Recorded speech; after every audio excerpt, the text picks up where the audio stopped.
나라가 위기에 처했다가 적과의 전쟁에서 승리하면 얼마나 기쁘겠습니까? 개인이나 단체도 그들의 존폐가 달린 위기를 만나서 잘 이겨내고 극복했다면 얼마나 뿌듯하겠습니까? 그런데 그럴 때 조심해야 하는 것입니다. 호사다마라는 말이 있죠. 승리 후에 처신을 잘못하면 다시 위기가 찾아오고 혹은 더 큰 위기를 맞을 수도 있습니다. 그러므로 한번 승리하는 것도 중요하지만 그 승리를 계속 유지해 나가는 것은 더욱 중요하다 하겠습니다. 자, 그렇다면 우리는 승리한 후에 어떻게 처신해야 할까요? 첫째로 악한 마음을 버려야 합니다. 다윗이 아말렉과의 전쟁에서 이기고 사로잡혔던 사람들과 빼앗겼던 재물을 다 찾아서 돌아옵니다.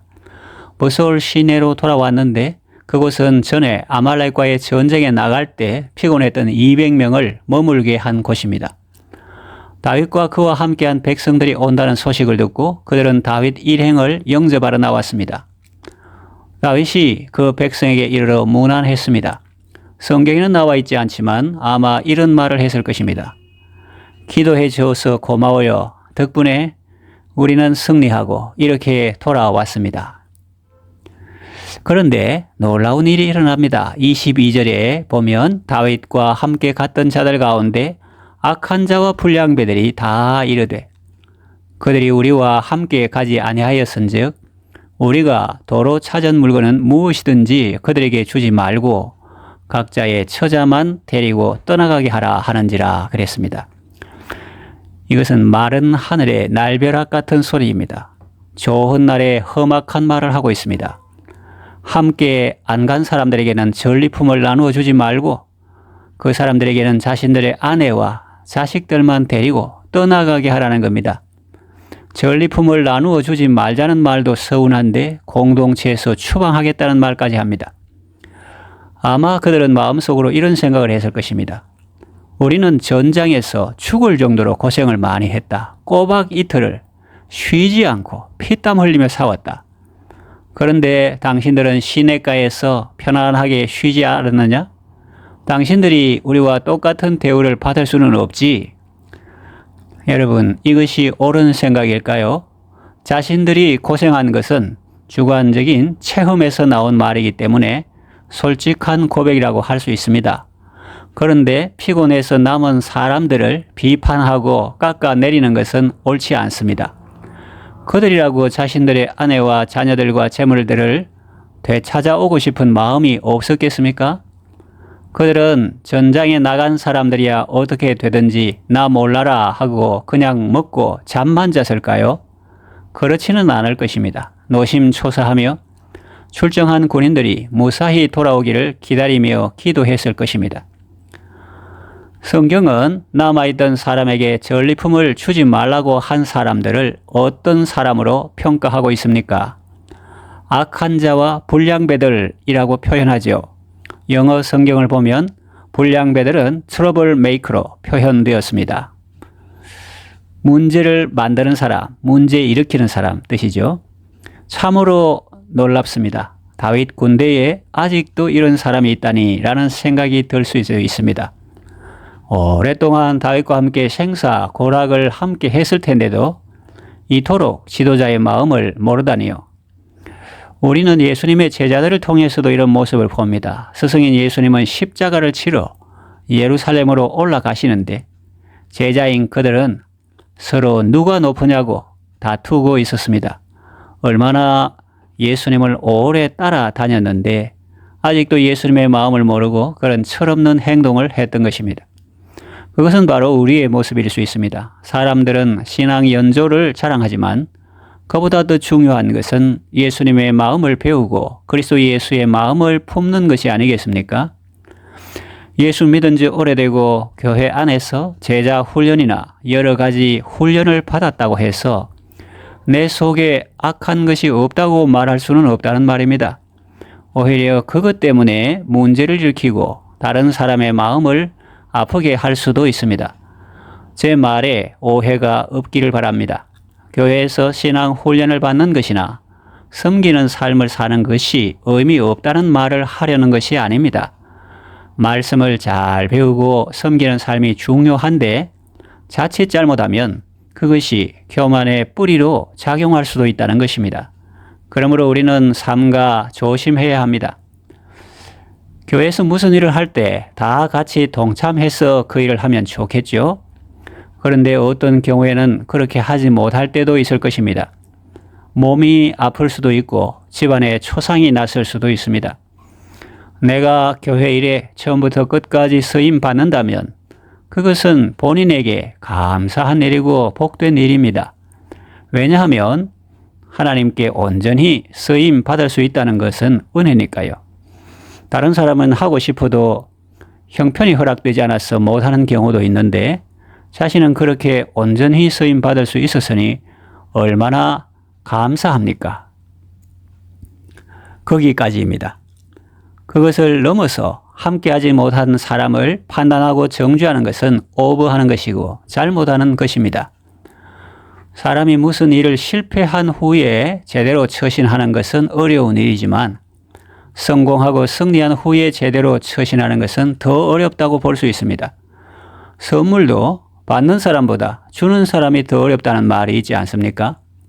상대방에게는 전혀 도움이 안 되는데 그저 자기 체면 살리려고 억지로 떠안겨 준다면 그것은 진정 상대방을 위하는 것이라고 말할 수는 없을 것입니다.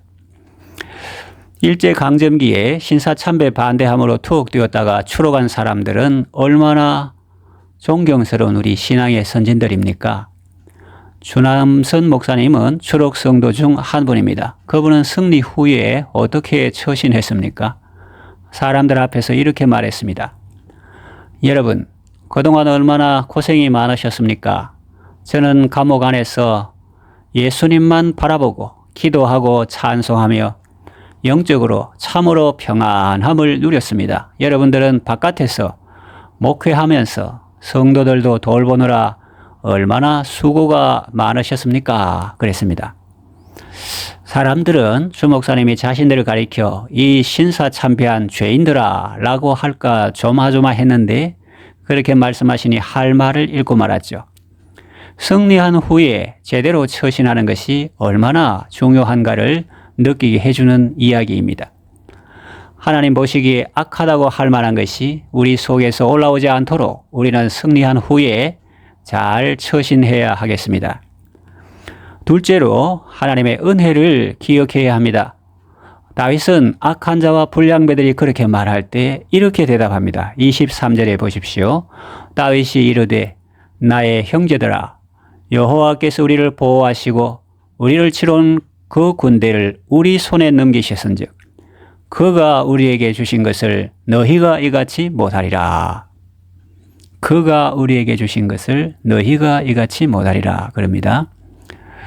성경이 악한 자와 불량배들이라고 말하는 그런 사람에 대해서도 먼저 다윗은 나의 형제들이라고 부릅니다. 이것이 바로 지도자의 마음이요 예수님의 마음 아니겠습니까?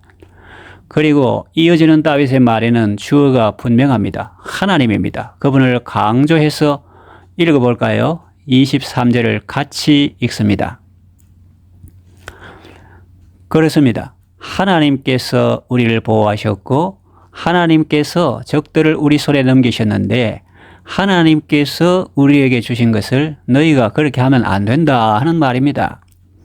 악한 자들이 앞서 말한 내용을 살펴보면 그 속에 하나님은 없습니다. 자기들의 공로의식과 동료에 대한 멸시천대만 있습니다.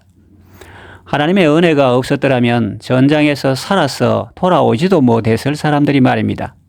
하나님의 은혜는 커서 태산같이 옆에 버티고 있는데 자기 눈이 멀어 그것은 보지 못하고 오직 좁쌀 같은 자기들의 공로만 커 보이니 이 얼마나 위험한 영적 상태입니까? 주어가 분명하고 정답을 알아야 미래가 있고 소망이 있죠. 그들은 주어가 불분명하고 정답을 모릅니다. 주어는 무엇입니까? 하나님입니다. 정답은 무엇입니까? 지금까지 지내온 것은 오로지 주의 크신 은혜 때문이다 하는 것입니다. 여러분은 승리했을 때 오늘 본문에 나온 다윗처럼 주어를 분명히 하고 정답을 말하시기를 바랍니다. 셋째로 공동체의 은혜를 기억해야 합니다. 보솔 시내에 머물렀던 사람들은 악한 죄와 불량배들의 생각처럼 그저 먹고 자고 쉰 것이 아닙니다. 그들도 자기 머문 자리에서 공동체를 위하여 최선을 다했습니다. 그들은 소유물 곁에 머물렀습니다. 후방에서 공동체의 소유물을 안전하게 지키는 일을 했습니다. 그리고 사로잡힌 사람들의 귀환을 위하여, 또 빼앗긴 재물의 회복을 위하여, 그리고 전장에 출정한 군인들의 안전과 승리를 위하여 기도하며 인내하며 기다렸을 것입니다. 핸드폰도 없고 삐삐도 없고 무전기도 없던 시절에 동료들이 안전하게 돌아오기만을 하염없이 기다리고 또 기다렸을 것입니다. 이 사람들이 후방에서 자기 소유물을 지켜주고 자기들을 위해 기도해 주었기 때문에 그들이 전장에서 승리하고 안전하게 돌아올 수 있었던 것이 아니겠습니까? 그들이 전장에서 승리하고 돌아온 것은 물론 전적인 하나님의 은혜지만 보솔 시내에 머물렀던 동료들의 기도도 하나님이 은혜 베푸시는 데 큰 몫을 했을 것입니다. 우리는 혼자 사는 존재가 아닙니다. 함께 살아가는 존재입니다. 서로 연결이 되어 있습니다.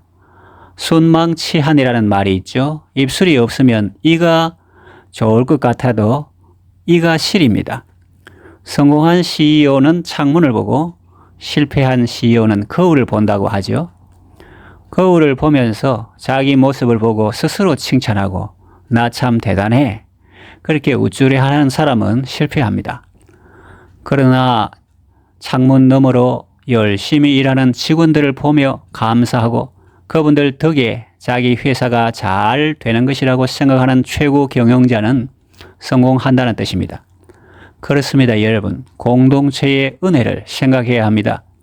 누군가가 그 자리에 있어 주었기 때문에 내가 이 자리에서 열심히 일할 수 있었던 것이 아니겠습니까? 또 누군가가 하나님께 간절히 기도하며 은총을 구했기 때문에 우리가 절체절명의 위험한 순간에서도 구원받은 것이 아니겠습니까? 그러니 여러분은 승리한 후에 공동체의 은혜를 꼭 기억하시길 바랍니다. 이제 말씀을 정리하며 맺으려고 합니다. 승리한 후에 잘못 처신하면 새로운 위기가 찾아올 수 있습니다. 자칫 잘못하면 공동체가 와해될 수도 있습니다. 그러므로 승리한 후에도 우리는 처신을 잘 해야 합니다. 우리 속에서 악한 것이 올라오지 않도록 잘 단속해야 합니다. 그리고 하나님의 은혜를 기억해야 합니다. 또 공동체의 은혜를 기억해야 합니다. 여러분은 모든 일에 하나님의 은혜로 승리하시고 승리한 후에도 제대로 처신하여서 공동체를 건강하게 세우고 더욱더 강하게 결속시켜서 하나님의 지속적인 은혜를 받으시기를 바랍니다.